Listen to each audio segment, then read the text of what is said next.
Hey, family, welcome back home to the Ask Tonya podcast. And I am your host, Tonya, Daniel. Enjoy the baby. All those good things like that. Just in case some of you are even wondering, because I know on the last podcast, I mentioned that if you had questions to email at me on Enjoy the Baby.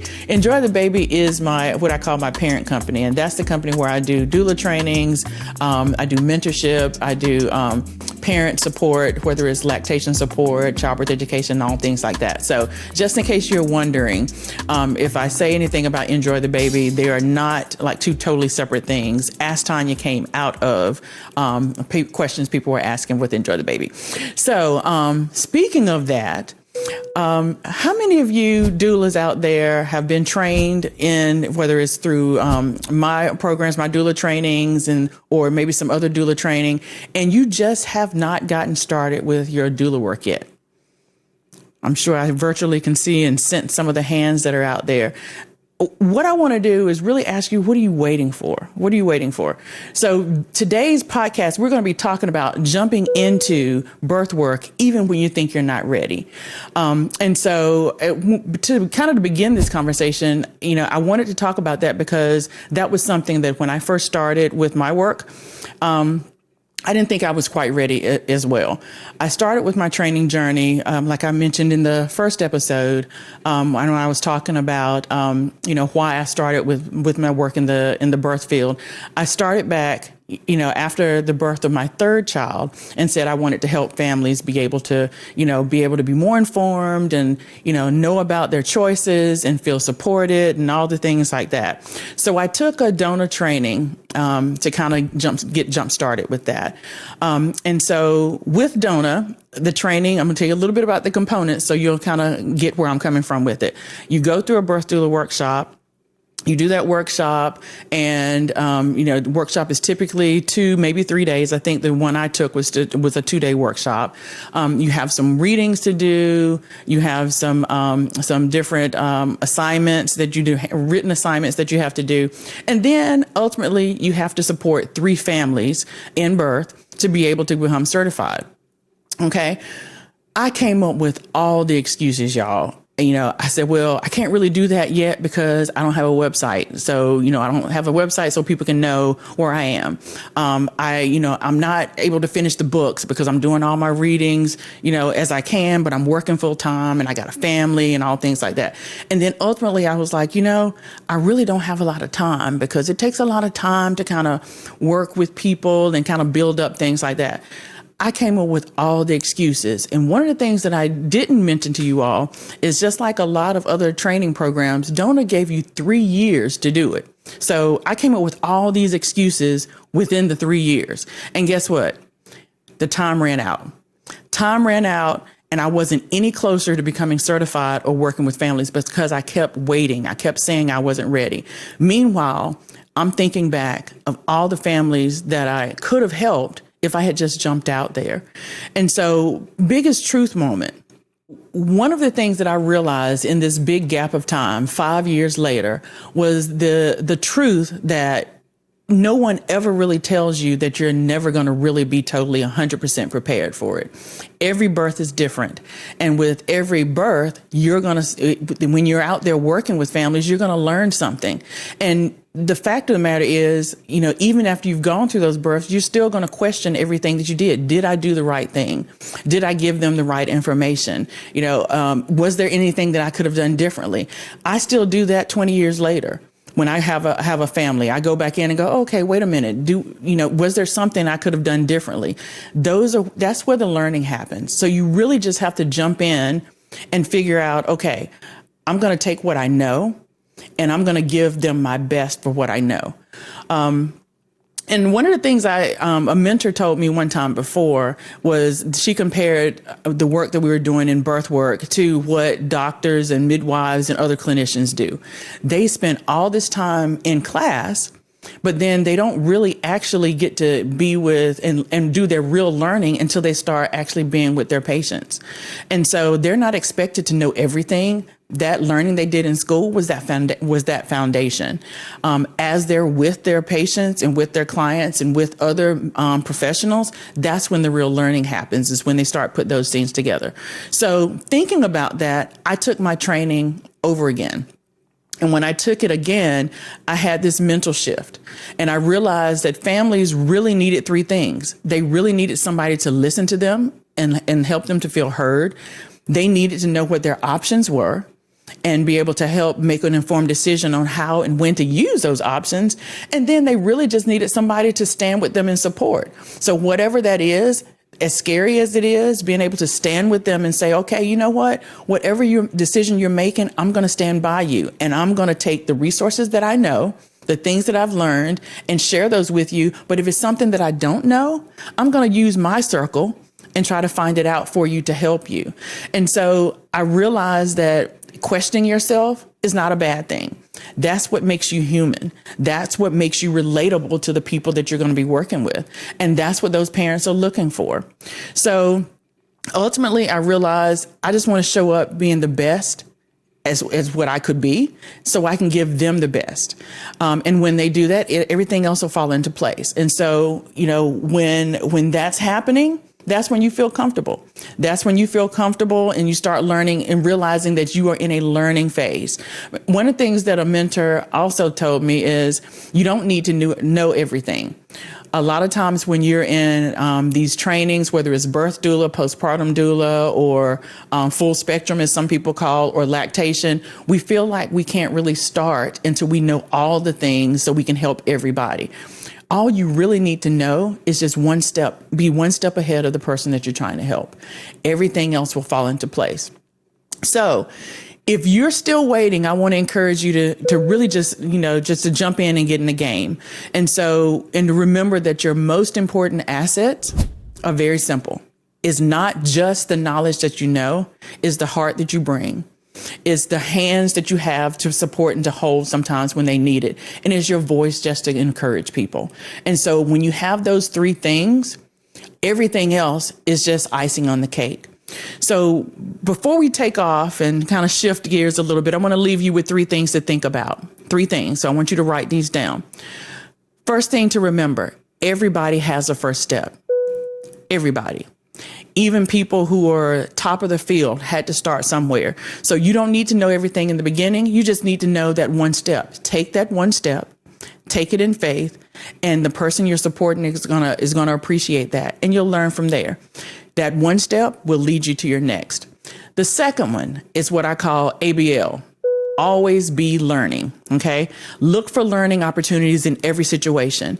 I had talked with a doula mentee that I was working with before, and they were like, I always felt like, there was something else that I could have done that, they were saying it was the most beautiful birth, but I felt like, I didn't do enough. And so, I asked them, ask themselves two questions when you leave your birth. What went well?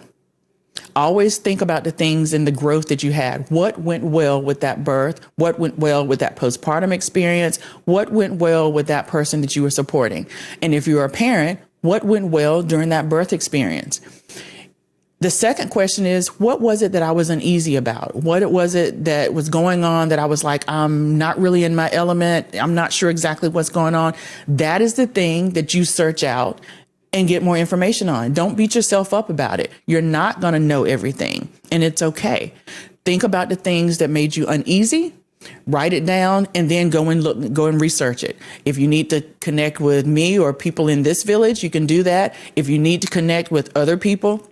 And I want to point out something here too, especially for those of you who are in the birth space and have hospital births or home births when you're around those providers. Use those providers also as your teachers.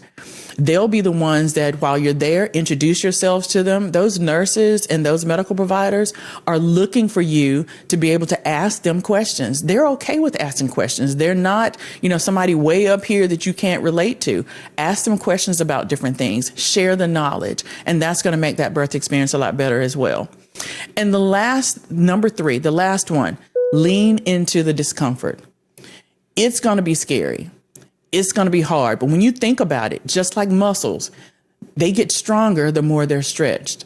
The more you're out there and trying different things and realizing what works, what doesn't work, how you can connect the dots between different things, you're building those muscles to be able to be that great doula, to be that great lactation support that those families need. And trust me, when you're doing those three things, taking that first step, always being teachable and looking for learning opportunities and leaning into that discomfort, you're going to be a better birth worker. You're going to be a better support person, and you're going to be a better parent. If you're a parent listening to this, you're going to be a better parent just because you're in a place where you're teachable. Okay. So just trust me on it. Take the leap, jump in, even if it's just a little step. Just do it. Trust me, it'll be okay. So your action step, like I told you before, every time we finish some of these podcasts, I'm always going to leave you with something actionable that you're going to work with. So what is your next step? I want you to write it down. And we're going to be accountable. I want you to either put it in the comments, send it to us via email, or find somebody else that's going to hold you accountable to that next step. And not just write it down, but put a deadline on it. Say, I'm going to do this by this time. If you need me to be your accountability partner, I'll do it. Just go ahead and send it to me. Okay. So that's the little nugget I want to have for today. But y'all know what time it is. So we have a few questions that we've gotten from people that we're going to answer. I like this part of the podcast where we answer questions from you all. So the first one kind of ties into what we were just talking about with that first step, or taking the first step. And the question is, I've been trained and decided to start doing the actual doula work. Let me say, wait a minute. I've been trained and decided to start doing doula work. How can I find clients to get the ball rolling? Okay. What I normally suggest for people who are just getting started is to say, for example, you just decided you were going to do doula work and you've taken a training and you've kind of gotten at least a good foundation on what doulas actually do. I usually tell people, look at your own circle first. Find out who are the people that are near, dear, and close to you that may be pregnant or know somebody that's pregnant. So that can be a relative, that can be a friend of a relative, that can be a friend, somebody that you already feel comfortable with that will give you a lot of patience while you're learning and talking about the doula work. They understand your journey. They understand what you're trying to actually do. And the bar is not so high that you feel like that you can't support them because you have at least some emotional involvement with it, that you want them to be successful. So that's usually the first thing that I do. Look at your community and the people that you're already connected with and see who's already either pregnant, or if you're a postpartum doula, somebody who's already, somebody that's close to you that's just had a baby that you can support. So that's the first thing. The second thing is find out where those people that are expecting or have new babies, where do they hang out? Where do they go? And start being present there. So if you know that new people hang out at Walmart, not saying just run off to Walmart, but if you know that you've been there, Walmart or Target or any other store, or any other place, and you notice there's a lot of expectant parents there or new parents there, go there. It's easy to, especially nowadays, create something in Canva that's free, that you can do like a little brochure that literally just said, not brochure, that's kind of old, but a little flyer or something that says who you are and what you have to offer. I know recently I was at a gym. There were someone called and said there were a lot of expectant parents and new parents at the gym. And so they wanted me to stop by and bring some information there. So you could go there. Especially a lot of people, a lot of us that are female that go to doctor's appointments different times a year, let them know what you're doing. One of my first clients that I actually had was from a referral from one of my doctors. while I was there for my physical, I was telling her what type of things I was doing, and I was starting on doula work. And she said, "Oh, well, that's so great. So, can I call you if I happen to have have a patient that might need some support?" And she actually called me to support somebody who was actually military, and their spouse had been deployed. So you could get some opportunities there. So those are just a couple of things. One of the biggest things that I've had people do was during the training, if they're on social media, take pictures of the books and take pictures of, videos of yourself doing study or some of the comfort measures. Because when you post things like that, people ask, what are you doing? And if you talk about how you're starting this doula journey, they will start to refer other people or say, hey, so-and-so is pregnant or so-and-so just had a baby. They could use your help. And so those are just a few ways that if you're just getting started, that are really easy to help you get some clients. Okay. So the next question I have is from a parent, an expectant parent. And this person says, we're giving birth soon and our parents and our friends want to be there. And I'm assuming wants to be in the room during the birth. But we really want it to be intimate. How can I navigate that? Okay. I'm going to address this with both parent and doulas. So if you're a birth doula, you can kind of get something from this too. Typically what I do when I'm talking with my clients who are expectant parents is when we talk about who's going to be in that birth space, the number one thing I do when they start telling me all the different people, I'll ask them, what is their role? What is their role? What's their job that they're going to do in that space? Because birth is not a spectator sport. Just because you want to be there doesn't mean that you have a space to be there. And the ultimate goal is for that parent, that person that's giving birth, that mother, that father, that dad, or whoever, for them to be supported. So as a doula, one of the things I do is help that parent navigate on and decide who's going to be responsible for doing what. And that goes back to what is it that couple wants in their birth experience and how those people that are there, how they're going to add to that. And so really talking through that. And if it gets to a point where, I really don't know what they're going to do in the birth space, then find something outside of that birth space where they're still part of that story outside of that birth space that they can do. One example that I had, that I worked with a family previously, was somebody said, I want them to be there, but I definitely don't want them to be in the room. So I said, why don't we make them the conductor and the person who kind of relays information, so they can be in the waiting room or they can be at the home. And anytime something is going on during that birth, one person in the birth room, calls that person and that person relays it to the other family members or whoever else. And that made that person really feel like they were still involved. So even if you don't have a job for them to do in that birth space, find something they can do after. Either it's on the outside or postpartum. And most of the time when they've talked about that ahead of time, that usually kind of smooths things over, and people usually are accommodating for that. But that conversations between doulas and parents and all of those things typically needs to be done sooner than later, because you don't want it happening when you go into labor. All right. So the next question we have is, how can doulas advocate effectively for their clients without stepping on toes? So I'm assuming here that this most likely what I, in my experience, has been advocating with healthcare providers most of the time. There's a very delicate dance between doulas and healthcare providers when it comes to supporting families. Our role as a doula is to provide physical support, informational support, and emotional support. Providers typically are doing things that are medical and clinical. Those are two different things. But one of the ways that we can help advocate for our clients, because of the information we provide sometimes has that medical undertone of it, is making sure that we are talking with our clients ahead of time. So one of the things that I've done with my clients that have been very helpful is before they go to their appointment, we're talking about the things that possibly may be happening during that appointment.